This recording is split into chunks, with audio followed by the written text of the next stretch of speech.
At nagbabalik na naman tayo dito sa ating no contact update para sa December 30, 2025. Alam niyo naman ang ating drill. Puwede niyo i-pause ang video na 'to at isipin niyo yung person na yon na inyo ritong gustong malaman kung yan ba ay buhay pa.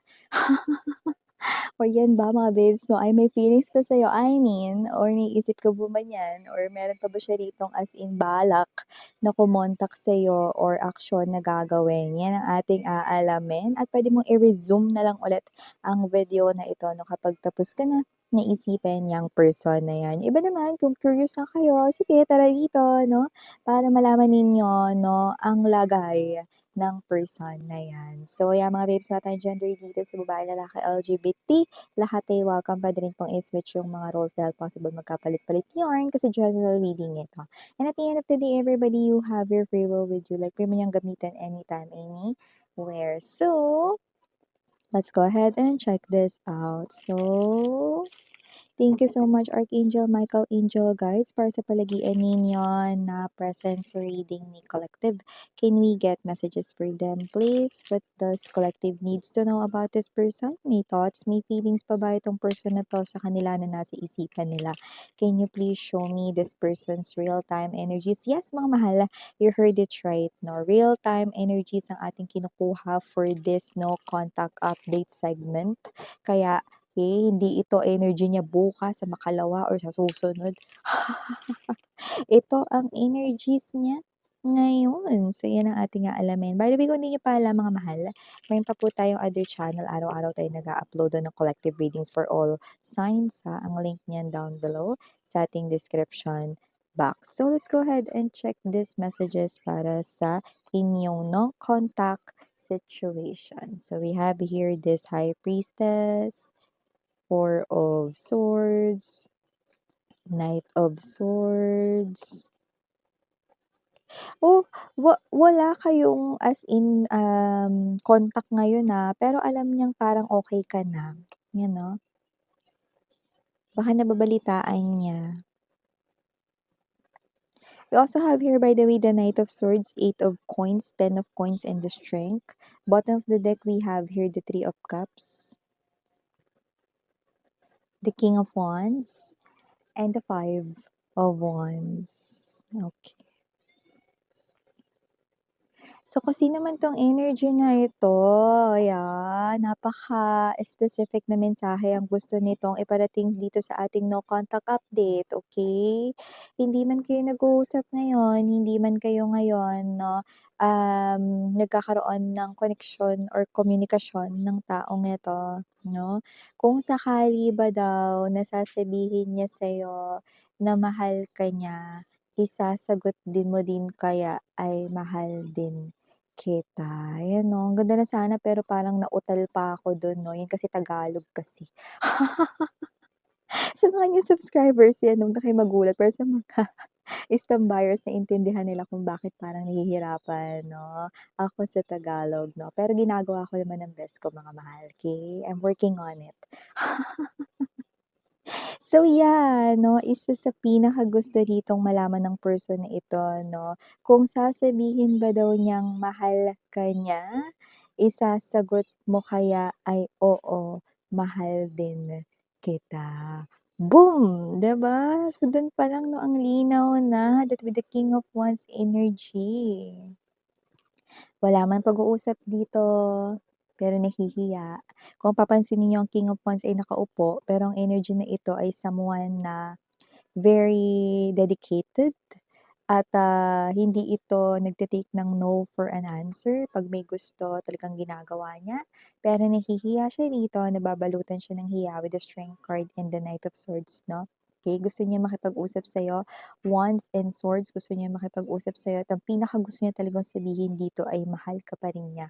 Pero hindi niya alam rito kung ang isasagot mo ba ay mahal mo pa rin siya or sorry, hindi na. Yan, natatakot siya ritong marinig na baka hindi na, sorry na lang ang masabi mo sa kanya. With the Four of Swords energy, High Priestess, meron siyang mga naririnig-rinig na balita patungkol sa'yo na okey ka na, Okay, na kayo rito ay naka-recover na from this separation, from this breakup, from this heartache, no, na inyo rito na napagdaanan dito sa person na ito. But I do see that whoever this person is, although tuloy ang kanyang buhay, nagtatrabaho, kumikita, kumikilos para siya ay mabuhay, may kainin, pambayad ng rent, bills, kuryente, tubig, no, at kung ano-ano pa ng mga bayarin, no. Meron din siya ditong mga kinuha na, alam mo yung, kunwari cellphone, hulugan, ganun, or any gadget, laptop, no, computer, at kahit ano pa yan. Yung iba naman, pwedeng hindi gadget, pwedeng appliances yan. Okay? Furnitures puwede din. Okay, so isa rin 'yun sa mga iniintindi at binabayaran niya. So kung sino man 'tong energy na 'to lumalabas din dito, that this person here is someone 'no, na siya yung klase ng energy, confident siya sa lahat ng mga ginagawa niya. Pero pagdating dito sa bagay na ito, hindi siya nagiging sigurado. For sure, itong tao na 'to ang laki at ang tindi ng kanyang kaba, 'no, dadamputin pa lang niya yung kanyang phone, ita-type niya pa lang yon, 'no, pero binubura niya rin. I'm seeing him or her doing that, keeps on doing that because natatakot siya sa magiging sagot mo. Kasi dalawa lang naman yun, eh. A, mahal pa rin kita. B, sorry, hindi na. Yun, oh, 'di ba? Kasi dito nakita ko may mga energies kayo rito na, "Ay, nandito ako minsan sa segment mo kasi curious lang ako malaman kung apektado pa ba yung person ko na 'yan sa'kin o hindi na, wala na siyang paki-else." Kasi wala na siyang paramdam dito, super tagal na, 'no. Kung gano'n man, curious ka man dito, talagang nandito ka, talagang tumatambay ka, 'di ba? Eto yung sagot. Ngayon nasa sa'yo 'yan, okey? Pero eto siya, okey? Nakikipagbuno siya sa cellphone niya. Hindi problema yung load, eh, hindi problema yung mobile data, hindi problema yung Wi-Fi as from the looks of this. Ang problema rito yung secret mo na hindi niya alam. Kasi isang, klase 'no, ng sikreto yung feelings mo para sa kanya. Takot siya, eh, na baka sabihin mo lalo na alam niya, naririnig niya siguro sa iba okey ka na, eh. Naka-move on ka na or what, nag-e-entertain ka na siguro ng mga bagong mga suitors or may mga nagpapahaging or nag-e-express na sa'yo ng feelings nila sa'yo, okey ka na, you know? Kaya baka ang high chance na isugot mo sa kanya yung B, "Sorry, hindi na kita mahal." Yun, oh, yun talaga yung nakakagimbal. 'No, na katotohanan na puwedeng tumampal sa person na ito. So, kung sino man 'tong energy na 'to lumalabas, that this person here 'no, ay nagpapaka-busy na lamang rito para hindi niya maisip yang specific na gusto niyang itanong sa'yo, okey? Pero gusto niyang sabihin dito, eh, ba't miss yan hindi niya na lang sabihin sa'kin na mahal niya ako, you know? So, kung sino man 'tong energy na 'to, siyempre mga babes 'no, gusto niyang gawin 'yun. Pero parang feeling niya wala siyang karapatan. Kasi kung ano, yung ipinakita mong pagmamahal dito sa tao na ito, 'no, with the 8 of coins and the 10 of coins, tinuring mo talaga siyang family. Ayan, galing sa kanya, tinuring mo talaga siyang family, 'yan 'no, na puwedeng nabalewala niya 'yun, na-took for granted niya 'yun, hindi niya 'yun napahalagahan dati, 'no. So, parang feeling niya wala siyang karapatan magsabi or sabihin 'yun kahit na yes, yun talaga yung gusto niyang sabihin sa inyo. Alam mo, during your separations, marami siyang na-realize. Especially yung halaga mo, yung tunay mong worth sa buhay niya. Kung saan ka nakatayo sa buhay niya. Yung iba sa inyo dati, no, hindi niyo alam kung saan kayo nakatayo sa buhay ng taong ito. Dahil palagi niya kayo ritong hinuhuli, hindi inuuna, hindi kayo yung nagiging priority niya, hindi kayo rito yung parang binibigyan niya talaga ng oras, pansin at halaga 'no. Pero ngayon, kitang-kita ko rito kung saan ka nakatayo sa buhay niya, ikaw ang una. Nasa top ka ngayon 'no, ng kahit na sino 'no, kahit sa family niya naunahan mo pa din. So, I do see matinding pangungulila sa taong ito with the strength card energy. Gusto niya sabihin sa'yo na mahal ka niya pero hindi siya natatakot siya na sumbatan mo siya. Talaga ngayon sinasabi mo sa'kin 'yan, na mahal mo ko sa kabila ng pang-iwan mo, pang-aabandona at yung ginawa mo na saktan yung damdamin ko, hindi mo ko pinahahalagahan dati, sasabihin mo yung salitang mahal. Paano mong alam yung ibig sabihin ng pinakamalalim na ibig sabihin ng pagmamahal? Sige nga, 'di ba? Hindi siya natatakot siya na isumbat mo yung mga gano'n sa kanya. Kundi siya ito na, alam mo yon hindi niya maintindihan kung ba't ngayon niya lang naintindihan yung salitang pagmamahal, kung kailan tapos na yung lahat. Pero oo, totoo ito. Okay, I'm seeing that behind the veil, the curtain, the kurtina ng High Priestess energy, this is this person's truth and nothing but the truth. Yes. No, kaya this person here is someone who's definitely in a crossroad right now. Kung ano ba talaga ang dapat gawin.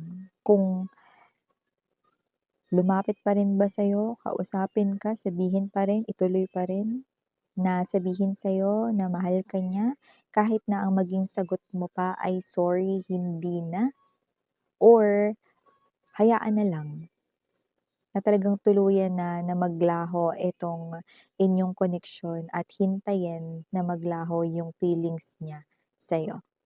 Kasi kung iintayin niya na maglaho yung feelings niya sa'yo, aba ewan ko. With the Five of Wands energy, ewan ko kung kailan niya yan makukuha yang sinasabi niya na yan, no? Dahil malayo dito, no, sa umaga na posibleng makalimutan ka niya. Okay. Alam mo yung parang energy nung layo na yan, I'm using or I'm gonna use the word imposible.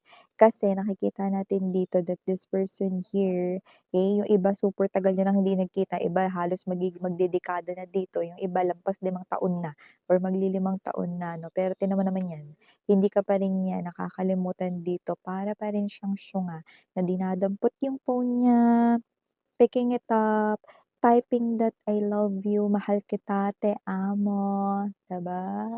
Sarange, ano man, kung paano man niya yan lengguwahe banggitin, after niyang mai-type yun, this person here, deleting it all.